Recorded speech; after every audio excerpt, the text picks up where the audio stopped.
Tight. Hey Gemini, I'm back with your cards, so let's get started. The underlying theme or the overarching energy for this mid-month November reading for y'all is the Knight of Wands. The Knight, I see it as a few different things. The first is a message or a messenger, usually of the fire sign variety. That can be Aries, Leo, or Sagittarius. If it's not a message or a messenger, then this is someone of the fire sign variety that is just acting immaturely. The age range for the Knight is a little bit higher than that of the Page. I see the Knight as mid to late 20s into the mid to late 30s. I see the Kings and the Queens as 40 years and above. So this is middle age, if you will. The, late 20s, 27, 28, 29, to late 30s, 37, 38, 39. The fact that they're in the reverse could be that they're having a hard time or they're just acting out. The having a hard time could be physically, mentally, or emotionally. The fire signs are known for being brave and courageous and impulsive and fierce. They're known for being ego-centered, which isn't a bad thing. We all have to take care of ourselves, right? Also known for being very imprudent at times. They're very leap before you look type energy.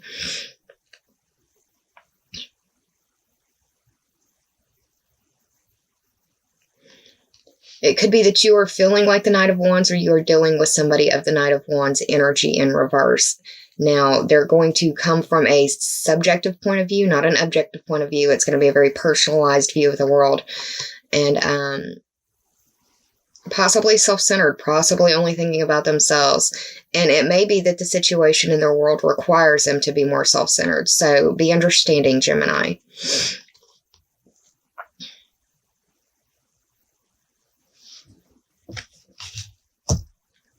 Now, the present card that I received for you, the first card that fell while I was shuffling, is the Page of Swords. This is the younger side energy. This is late teens to late 20s. 17, 18, 19 to 27, 28, 29. Whenever I see a sword, especially a character card, that would be Page, Knight, or King or Queen, even sometimes the Ace of Swords, just really depends on the reading. But when I see this guy or any of the court cards in reverse with a sword in their hand, it means to me several different things. The first is that you could be dealing with miscommunication. Now, as a reader, I don't like to say somebody's lying to you, because that may not be the case. There are situations and instances where an individual is being dishonest, but they don't know that they're being dishonest. They're just funneling the information that they've been fed. And there could be an air of confusion because of this cloud right next to this guy's head. It could be foggy. It could be nebulous. It could be hard to understand. It could be confusing. They could be confused, or they could be trying to confuse you. So what I like to say about this card is that it's misinformation either through intent or misintent. This could be somebody who is intentionally trying to misinform you or not. The sign associated with the swords are the air signs. The air signs are you, Gemini, Libra, and Aquarius. Now, Gemini, it could be that this is representative of you or how you are feeling. You could feel like between the Knight and the Knight of Wands and the Page of Swords, it could be that you feel like the world or the rug has been pulled from underneath of your feet. It could feel like you are getting some information that is knocking you off of your horse, if you will. A lot of clouds in this card, which make me want to tell you that there is silver lining in the situation, and you do have the tools at hand to find it. You just have to look. It will not fall into your lap immediately.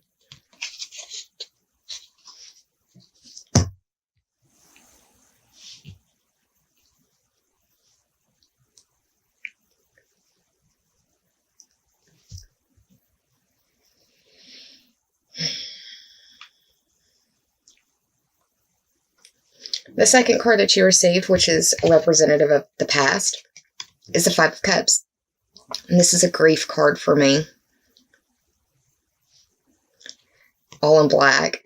But whenever I see this card, I tell the story, I guess, about me a little bit. I see or saw myself in this card very much after the fire, where I was focusing on everything that I had lost, and I wasn't paying attention to the few things that were saved, like, say, my life or my vehicle.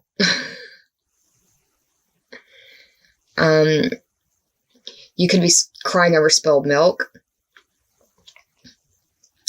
The 5 represents the Leo-ruled house of children, creativity, social life pleasures. This is where you fall in love. This is where those butterflies in your stomach, where you've got, where your crushes are born. This is the house of dating. This is the house of where you've got skin in the game, where you really care about those people in your very close inner circles. The cups represent water sign energy, and the water signs are Cancer, Scorpio, and Pisces. You could be dealing with a Cancer, Scorpio, or Pisces, or you could just be feeling very emotional or feeling as though there is some sort of grief in your Leo sector house, dealing with children, creation, social life, or pleasures, or even your romance and dating situation.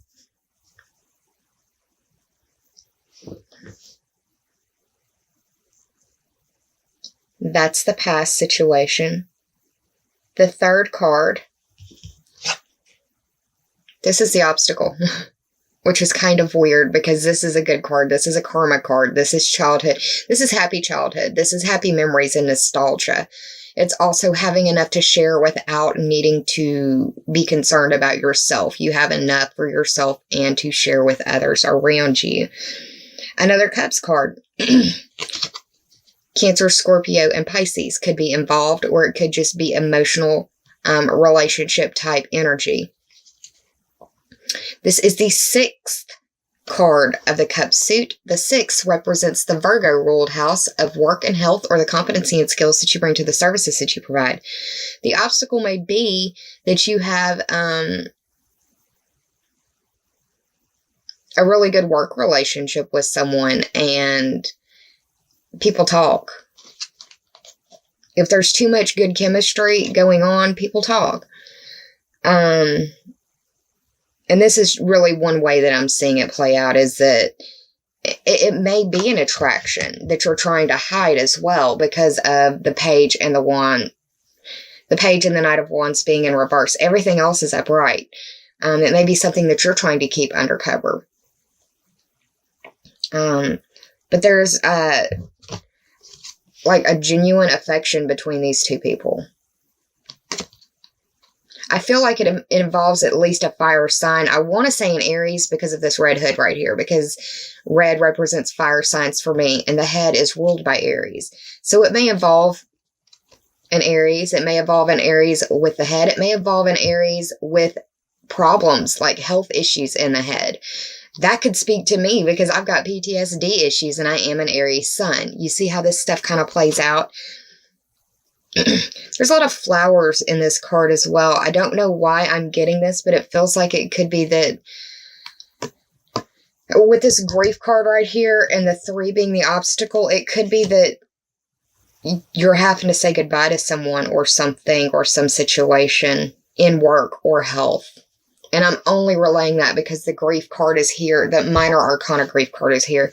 And we have this numerology of the 6th house between work and health. This message may just be for one person. I'm going to still continue, though, because I give the readings as they come to me. The 4th card that I pulled for you, and this represents the help in the situation, is the 9 of Cups. This is traditionally known as the wish card. I like to look at it as the fat and sassy card. You're happy, you have everything that you need around you and then some.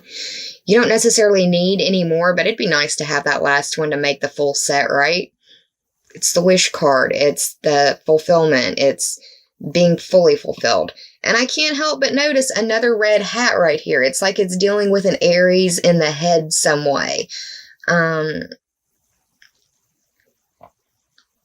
Once again, the Cups cards or the cups in the card represent the water sign energy. Water signs are Cancer, Scorpio, and Pisces. I have a feeling that you're dealing with someone who has some water and fire sign energy, and it's affecting you on a very deep level.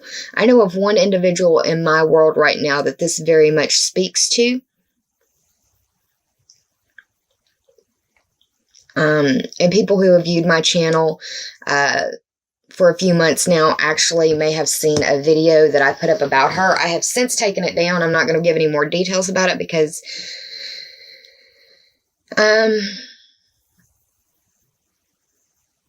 really it's not my business. But aside from that, it involves someone that I know is a Gemini and a little girl that I believe has some very strong Aries in her. The final card that I pulled for you, which may be the possible outcome, which makes a lot of sense for me, it's the Nine of Swords. I didn't cover what the 9 and the 9 of Cups meant, so the 9 for the 9 of Cups and the 9 for this, because I used the numerology up top to correlate to the astrological houses. The 9 is the house of Sagittarius. That's your long distance trips, your higher education. That is philosophy, religion, the study of foreign language, the study of philosophy and religion, the study of astrology, legal system matters, political system matters. It's foreign people, foreign places, and foreign things. And this right here is the Insomnia card.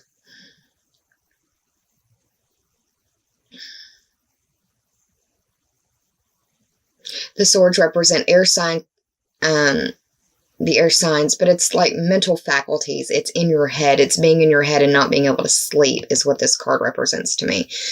And the way that it's across, that's how it looks. It's like this is a present situation, either being misled, or misleading to other people.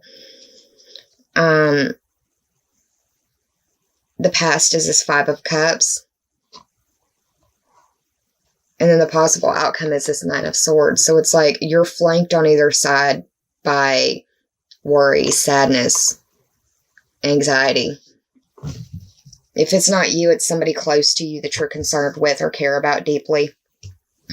I even want to say that this Page of Swords has some fire sign in them because, look, we're wearing red right here, too. It could be their sun, their moon, or their rising sign, Gemini. It really just depends. But it looks like you're up late at night trying to figure out what's going on. Or you're up late at night trying to figure out the balance between what you want and what you have and where you're trying to go. And you could be feeling very tired because of all of this insomnia. Now, I did the tarot total. We had the 5 of Cups, the 6 of Cups, the 9 of Swords, and the 9 of Cups. That equals to 29. 2 plus 9 is 11. 11 speaks to the Aquarius ruled house of your friends, your groups, memberships, associations, and teams, affiliations that you belong to. It covers your future wishes, goals, and bucket list dreams. It can also speak to the internet because of Aquarius and that being ruled by Uranus and all of that. But this could be playing out on the internet. This could be playing out through electronic messages as well.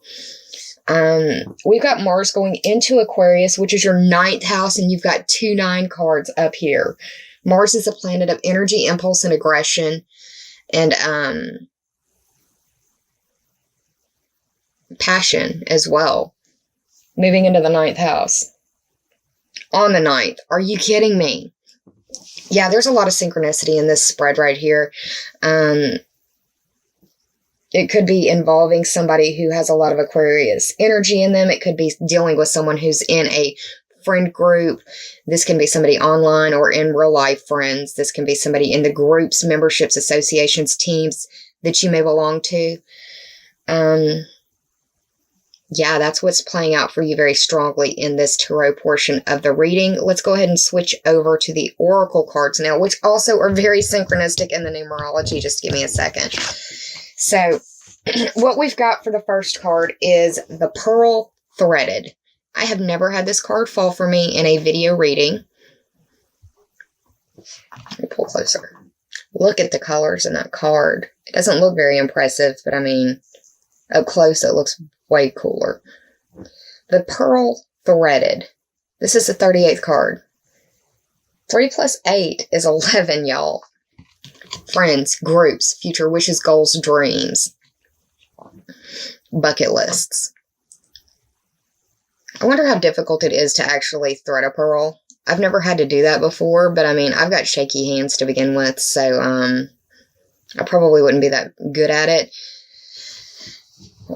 The first thing that I want to tell you is that this is about bringing you and another person, another situation, another lesson closer.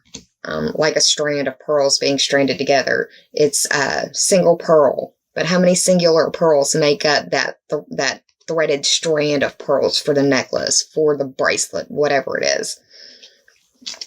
This is about learning from the collective, learning from your work in groups. This also speaks to there being an energetic shift from the feeling of depletion to renewal.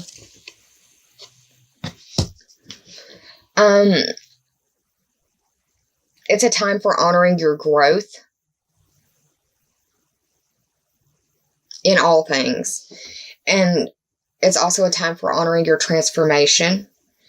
And that right now, this is no longer a time for solitude. You need to lean on the people around you. Now, the poem that went with this card spoke to me, and that's why I'm giving it to you. It says, "Hearts apart, remember love, and time stands still."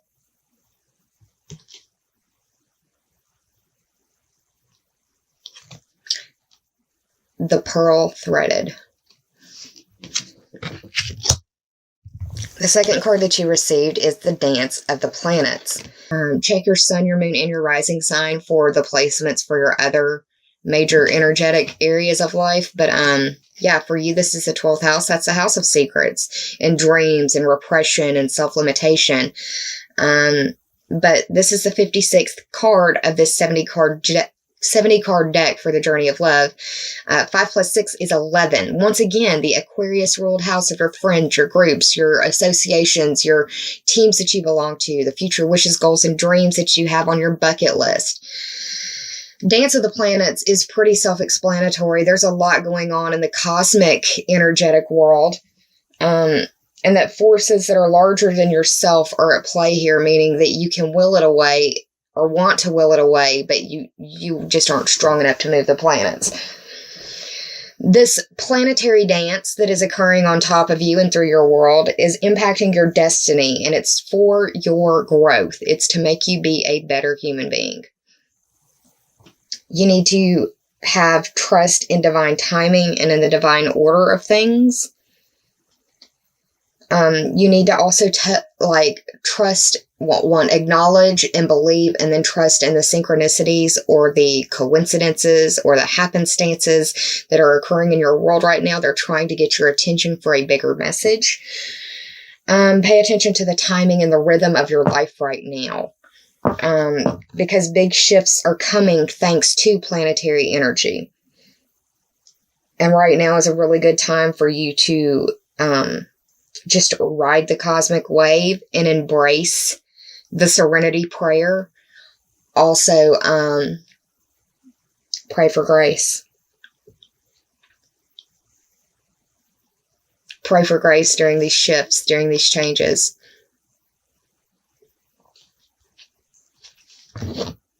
So yeah, Gemini, that's what's going on for you for mid-month November. I hope you enjoyed this reading. If you did, please like, share, and subscribe. If you already have, I thank you from the bottom of my very grateful heart.